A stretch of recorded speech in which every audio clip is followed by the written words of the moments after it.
Isang makulimlim na araw sa inyong lahat. Medyo madilim pa po dito sa isla ng Boracay dahil may paparating na bagyo.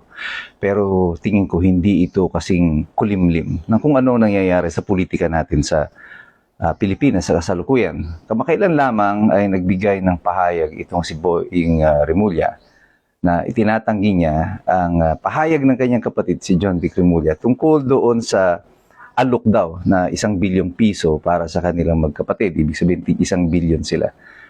Na parang sinasabi niya hindi ito totoo dahil wala naman daw actual na offer. Yun ay ayon sa kanya. Pero napakalabo ng kanyang paliwanag. Pero yung kay John Vic Remulla, nung mas nauna nitong pinahayag, talagang detalyado siya at sinasabi niya na meron talagang nag-alok para sa kanya at sa kanyang kapatid. Ukol dito sa flood control, sinabi pa niya kung taga saan yung supposedly contractor na ito. Ang tanong ng marami, kung alam mo pala na yan ay ino-offeran ka ng bribe at ikaw ay DILG Secretary, ang kapatid mo ay Ombudsman at dating Secretary of Justice, bakit hindi nyo hinuli yung nag-aalok na yan? Si Congressman Leviste, nung siya ay inalok ng kapareho na amount, sinet up niya agad yung tao na to at naglian na ito ay hinuli. Matapos lamang mag-alok ng 3 milyon yata ang inaalok. Sa iyo, 1 bilyon ang inaalok. Ikaw ay DILG Secretary. At pupunta ka sa taong bayan, magsusumbong ka na parang ikaw ay bayani na tinanggihan mo ito.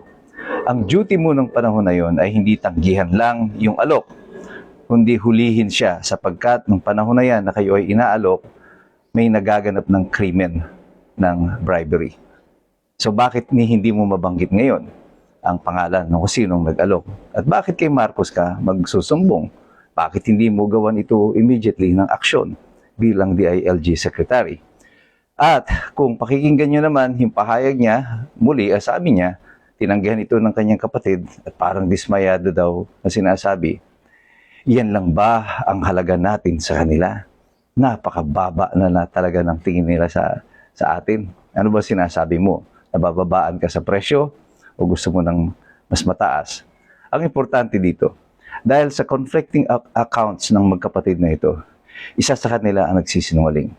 Hindi pwedeng magtagpo at magtugma ang kwento ni Boying Remulla at kanyang kapatid na si John Vic Remulla, sapagkat malayong-malayo at magkaiba siya sa mga importanteng aspeto kung paano naganap ito. Sa aking sapantaha, mas kapanipaniwala ang kwento ni John Vic Remulla na totoo na mayroong nag-alok. Hindi ako naniniwala sa kwento ni Boying Remulla na wala naman daw talagang actual offer. Nadulas na lang talaga itong si John Vic at akala niya ay sumisikat pa sila at nagpapasikat sila sa pagtanggi doon sa pera. Kaparehong-kapareho po ito kung matatandaan ninyo nung inaresto nila si Rodrigo Duterte. Si John Vic Remulla din ang lumabas sa media at nagmamalaki pa na kinukwento sa interview kay Pinky Webb na sila ang nagplano.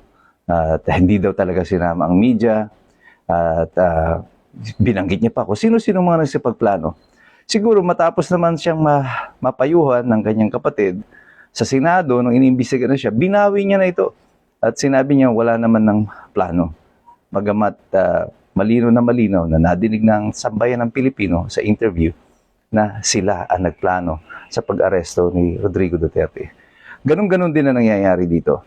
Napasubo itong si John Vic Remulla, siguro dahil na rin sa kagustuhan na makapagpasikat, akala niya nagiging bida siya. Hindi niya kinonsultan yung kanyang kapatid sa kanyang sasabihin. Ang gusto na lamang ay makapagpasikat na kunyari mga bida na tumanggi sa offer ng bribery. At ang tanong na lang dyan, kung totoo ang sinasabi ni John Vic Remulla na kinokontra ng kanyang kapatid, totoo kaya na tinanggihan? Or kung tinanggihan man, anong dahilan tinanggihan? Dahil ba sa ito ay masyadong mababa? O nagkaroon ba ng sumunod na offer na mas malaki? Ang mahalaga nito dahil dito sa mga conflicting accounts ng magkapatid na ito, who are two of the highest government officials in the Republic of the Philippines at the moment. lahat na ngayon ng mga kwento nila ay nagiging kaduda-duda na sa sambayan ng Pilipino. Again, babalik tayo. Tungkol saan ang pinag-uusapan natin dito? You guessed it right. Flood control pa rin. At dyan, patuloy na iikot ang sarswela ng ating republika hanggang sa pagtatapos ng administrasyon na ito. Pero marunong na ang taong bayan. Immediately na i-point out na agad ng mga mamamayan kung ano ang kalokohan dito sa sinasabi nila. Ang tanong na marami, sinong nagsisinungaling? Si John Vic ba? O si Boying? O pareho sila? Pag-isipan natin yan. Patuloy tayong mag-aral sapagkat mahirap makialam ang taong walang alam. God bless you, God bless us all. Mabuhay ang Republika ng Pilipinas.